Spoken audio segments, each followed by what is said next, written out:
ವಿವಿಧ ಬೇಡಿಕೆಗಳನ್ನು ಈಡೇರಿಸುವಂತೆ ಆಗ್ರಹಿಸಿ ಪ್ರತಿಭಟನೆ.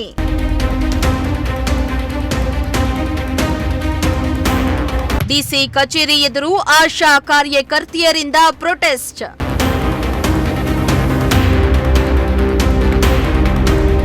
ಎಸ್ ವೀಕ್ಷಕರೇ, ಆಶಾ ಕಾರ್ಯಕರ್ತೆಯರು ಹಲವು ದಿನಗಳಿಂದ ತಮ್ಮ ಬೇಡಿಕೆಗಳನ್ನು ಈಡೇರಿಸುವಂತೆ ಪ್ರತಿಭಟನೆಯನ್ನ ನಡೆಸಿದ್ರು. ಆದರೆ ಅದ್ಯಾಕೂ ಸರ್ಕಾರ ಅವರ ಬೇಡಿಕೆಗಳನ್ನ ಈಡೇರಿಸುವ ಮನಸ್ಸೇ ಮಾಡ್ತಾ ಇಲ್ಲ. ಇಂದು ಅದೇ ವಿಚಾರವಾಗಿ ತುಮಕೂರು ಡಿಸಿ ಕಚೇರಿ ಎದುರು ಆಶಾ ಕಾರ್ಯಕರ್ತೆಯರು ಕಳೆದ 3 ದಿನಗಳಿಂದ ಅಹೋರಾತ್ರಿ ಧರಣಿಯನ್ನ ನಡೆಸ್ತಾ ಇದ್ದು ತಮ್ಮ ಬೇಡಿಕೆಗಳನ್ನ ಈಡೇರಿಸುವಂತೆ ಆಗ್ರಹಿಸುತ್ತಿದ್ದಾರೆ.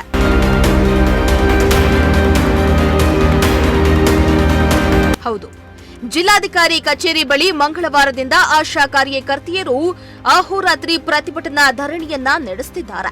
ಜಿಲ್ಲಾಧಿಕಾರಿ ಕಚೇರಿ ಬಳಿ ಬಂದು ತಮ್ಮ ಬೇಡಿಕೆಗಳನ್ನ ಪೂರೈಸುವಂತೆ ಆಗ್ರಹಿಸುತ್ತಿದ್ದಾರೆ. ಏಪ್ರಿಲ್ನಿಂದ ಜಾರಿಗೆ ಬರುವಂತೆ ಕನಿಷ್ಠ 10,000 ಗೌರವಧನ ಮತ್ತು ಇತರೆ ಬೇಡಿಕೆ ಈಡೇರಿಸುವಂತೆ ಆಶಾ ಕಾರ್ಯಕರ್ತೆಯರ ಸಂಘ ಸರ್ಕಾರವನ್ನ ಒತ್ತಾಯಿಸಿದ್ರು.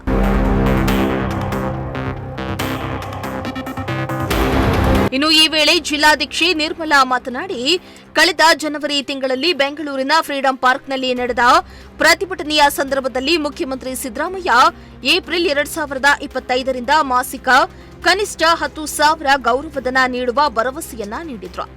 ಅಲ್ಲದೆ ಅಂಗನವಾಡಿ ಮತ್ತು ಬಿಸಿಯೂಟ ಕಾರ್ಯಕರ್ತೆಯರಿಗೆ ಹೆಚ್ಚಿಸಿದಂತೆ ಆಶಾ ಕಾರ್ಯಕರ್ತೆಯರಿಗೂ 1,000 ಹೆಚ್ಚಳ ಮಾಡುವುದಾಗಿ ಹೇಳಿದ್ರು. ಆದರೆ ಈ ಭರವಸೆಗಳು ಈವರೆಗೂ ಆದೇಶ ರೂಪದಲ್ಲಿ ಜಾರಿಯಾಗಿಲ್ಲ. ಇಷ್ಟು ಸಂಬಳಕ್ಕೆ ನಾವು ಹೇಗೆ ಸಂಸಾರ ನಡೆಸಬೇಕು, ಮಕ್ಕಳನ್ನ ಹೇಗೆ ಓದಿಸಬೇಕು ಅಂತ ಕಿಡಿಕಾರಿದ್ದಾರೆ. ನಾವು ಜನವರಿಲಿ ಸ್ಟ್ರೈಕ್ ಮಾಡಿದ್ವಿ ಸರ್. 4 ದಿವಸ ಹಗಲು ರಾತ್ರಿ ಹೋರಾಟ ಮಾಡಿದ್ವಿ ಫ್ರೀಡಂ ಪಾರ್ಕಲ್ಲಿ. ಆವಾಗ ಸಿದ್ದರಾಮಯ್ಯವರು ಬಂದ್ಬಿಟ್ಟು ನಾವು 15,000 ಫಿಕ್ಸ್ ಮಾಡಿ ಅಮೌಂಟು ಅಂತ ಕೇಳಿದ್ವಿ. ಆವಾಗ ಅವ್ರು ಬಂದು 15,000 ಕೊಡೋಕ್ಕಾಗಲ್ಲ, 10,000 ಫಿಕ್ಸ್ ಮಾಡ್ತೀವಿ, 10,000 ಏಪ್ರಿಲಿಂದ ನಿಮಗೆ ಬರುತ್ತೆ, ಸ್ಟ್ರೈಕ್ನ ವಾಪಸ್ ತಗೊಳ್ಳಿ ಅಂತ ಹೇಳಿದ್ರು. ಅದಕ್ಕೆ ನಾವು ಸ್ಟ್ರೈಕ್ನ ವಾಪಸ್ ತಗೊಂಡಿದ್ವಿ. ಸ್ಟ್ರೈಕ್ ವಾಪಸ್ ತಗೊಂಡು ಏನೋ ಕೊಡ್ತಾರೆ, ನಾವು ಮುಖ್ಯಮಂತ್ರಿಗಳು ಆಶ್ವಾಸನೆ ಕೊಟ್ಟಿದ್ದಾರೆ ಅಂದರೆ ನಾವು ನಂಬೇಕಲ್ವಾ ಬಡ ಜನಗಳು ಆಶೆಗಳು, ಅದಕ್ಕೋಸ್ಕರ ಕೊಡ್ತಾರೇನೋ ಅನ್ನೋ ಉದ್ದೇಶದ ಮೇಲೆ ನಾವು ಬಂದ್ವಿ. ಈಗ ಏಪ್ರಿಲ್ ಆಯಿತು, ಮೇ ಆಯಿತು, ಈಗ 5-6 ತಿಂಗಳಾದರೂ ಫಿಕ್ಸ್ ಪೇಮೆಂಟ್ ನಮ್ಗೆ ಇನ್ನೂ 10,000 ಬಂದಿಲ್ಲ. ನಾವು ತುಂಬ ಸಾರಿ ಯೂನಿಯನ್ನಿಂದ ಹೋಗಿ ನಮ್ಮ ಮೇಲಧಿಕಾರಿಗಳೆಲ್ಲ ಹೋಗಿ ಕೇಳಿದ್ದಾರೆ, ಯಾವುದಕ್ಕೂ ಉತ್ತರ ಕೊಟ್ಟಿಲ್ಲ. ಅವರು ಈಗ ಹೇಳ್ತಿದ್ದಾರೆ, ಈಗ 10,000 ಫಿಕ್ಸ್ ಮಾಡಿದ್ಮೇಲೆ ಈಗ ಏನು ಮಾಡ್ತಿದ್ದಾರೆ ಅಂದರೆ ಆಶಾಗಳು 1,000 ಜನಸಂಖ್ಯೆಗೆ ಒಬ್ಬಳ ಆಶಾ ಅಂತ ತಗೊಂಡಿದ್ದು ನಮಗೆ ಟ್ರೈನಿಂಗ್ ಕೊಟ್ಟಾಗ. ಆವಾಗ 4ನೇ ಕ್ಲಾಸು 5ನೇ ಕ್ಲಾಸು ಓದಿರೋರನ್ನ ಬಂದರೆ ಸಾಕು ಅಂಥವ್ರನ್ನ ತಗೊಂಬಿಟ್ಟಿದ್ರು ಆಶಾಗಳಾಗಿ. ಈಗ ಹೇಳ್ತಿದ್ದಾರೆ ಎಜುಕೇಷನ್ ಕೇಳ್ತಿದ್ದಾರೆ, ಮೇಯ್ನು ಫೋನಲ್ಲೆಲ್ಲ ಮಾಡೋಕ್ಕೆ ಬರಬೇಕು ಅವ್ರಿಗೆ ಅಂತ ಕೇಳ್ತಿದ್ದಾರೆ ಇವಾಗ. ಮತ್ತು ಈಗ 2,000 ಜನಸಂಖ್ಯೆಗೆ 1 ಆಶಾ ಅಂತ ಹೇಳಿ ಮಾಡ್ತಿದ್ದಾರೆ. ನಮ್ಗೆ ಅದೆಲ್ಲ ಅನ್ಯಾಯ ಮಾಡ್ತಿದ್ದಾರೆ ಮೇಡಮ್. ನಮ್ಗೆ 1,000 ಜನಸಂಖ್ಯೆಗೆ 1 ಆಶಾ ತಗೊಂಡ್ಮೇಲೆ 2,000 ಜನಸಂಖ್ಯೆಗೆ 1 ಆಶಾ ತಗೊಂಡ್ರೆ ಇನ್ನೊಂದು ಆಶೆಗೆ ಅನ್ಯಾಯ ಆಗುತ್ತೆ, ಕ್ಯಾನ್ಸಲ್ ಆಗುತ್ತೆ, ಅವ್ರನ್ನ ತೆಗೆದಾಕ್ಬೇಕಾಗುತ್ತೆ. ಅವರು ಈಗ 16 ವರ್ಷದಿಂದ ಕೆಲಸ ಮಾಡಿದ್ದಾರೆ. ಇವ್ರು ಕೊಡೋದು 200 ರೂಪಾಯಿಂದಲೂ ಕೆಲಸ ಮಾಡಿದ್ದೀವಿ ಮೇಡಮ್ 16 ವರ್ಷದಲ್ಲಿ. ಈಗ 16 ವರ್ಷದಿಂದ ಕೆಲಸ ಮಾಡಿ ಬಂದು ಈಗ 5,000 ರೂಪಾಯಿ ಅಷ್ಟೇ ಅವ್ರು ಕೊಡ್ತಾ ಇರೋದು.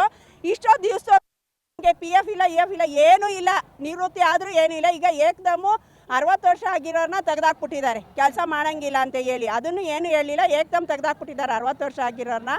ಆ ಕೆಲಸ ಮಾಡಿದ್ದಾರೆ. ಮತ್ತು ಗೌರ್ಮೆಂಟ್ನವ್ರಿಗೆ ಈ ಆಶಾದವ್ರಿಗೆ ಕೊಡ್ತೀವಿ ಅಂತ ಹೇಳಿದ್ಮೇಲೆ ಅವ್ರು ಕೊಡ್ತಾರೆ ಅಂತ ನಾವು ಭರವಸೆ ಇಟ್ಕೊಂಬಂದ್ವಲ್ಲ, ಯಾಕೆ ಹಿಂಗೆ ಅನ್ಯಾಯ ಮಾಡ್ತಿದ್ದಾರೆ ಅಂತ ಗೊತ್ತಿಲ್ಲ.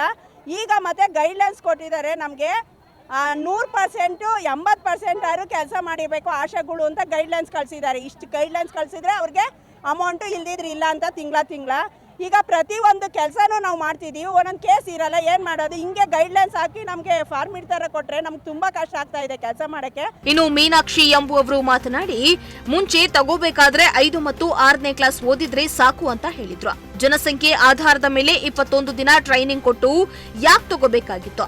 ಈಗ ಶಿಶು ಮರಣ ತಪ್ಪಿದೆ ಅಂತ ಆಶಾ ಕಾರ್ಯಕರ್ತೆಯರನ್ನ ತೆಗೆಯೋ ಕೆಲಸ ಮಾಡ್ತಿದ್ದಾರೆ ಎಂದು ಆಕ್ರೋಶ ಹೊರಹಾಕಿದ್ದಾರೆ. ನನ್ನ ಹೆಸರು ಮೀನಾಕ್ಷಿ ಅಂತ, ಪಾವಗಡ ತಾಲೂಕು, ತುಮಕೂರು ಡಿಸ್ಟಿಕಲ್ಲಿ ನಾವು ಸ್ಟ್ರೈಕ್ ಮಾಡೋಕ್ಕೆ ಬಂದಿದ್ದೀವಿ. ಏನಿಲ್ಲ ಸರ್, ಆಶೆಗಳು ಮುಂಚೆ ತಗೋಬೇಕು ಅಂದರೆ 5-6ನೇ ಕ್ಲಾಸ್ ಮಾತ್ರ ಓದಬೇಕು ಅಂತ ಹೇಳಿದರು. ಆದರೆ ಈಗ ಮೌಲ್ಯಮಾಪನ ಮತ್ತು ಜನಸಂಖ್ಯೆ ಆಧಾರದ ಮೇಲೆ ಅಂತ ತಗೊಂಡಿದ್ದಾರೆ. ಈಗ ಜನಗಳಲ್ಲಿ ನಾವು ಅವೇರ್ನೆಸ್, ಹೆಲ್ತ್ ಆರೋಗ್ಯ ಶಿಕ್ಷಣ ಕೊಟ್ಬಿಟ್ಟು ಈಗ ಜನನ ಮರಣ ಶಿಶು ಮತ್ತು ಜನನ ಮರಣ ಕಡಿಮೆ ಆಗಿದೆ. ಆದ್ದರಿಂದ ಆಶೆಗಳನ್ನ ತೆಗಿಬೇಕನ್ನೋ ಉದ್ದೇಶದಿಂದ ಈ ಥರ ಮಾಡ್ತಿದ್ದಾರೆ.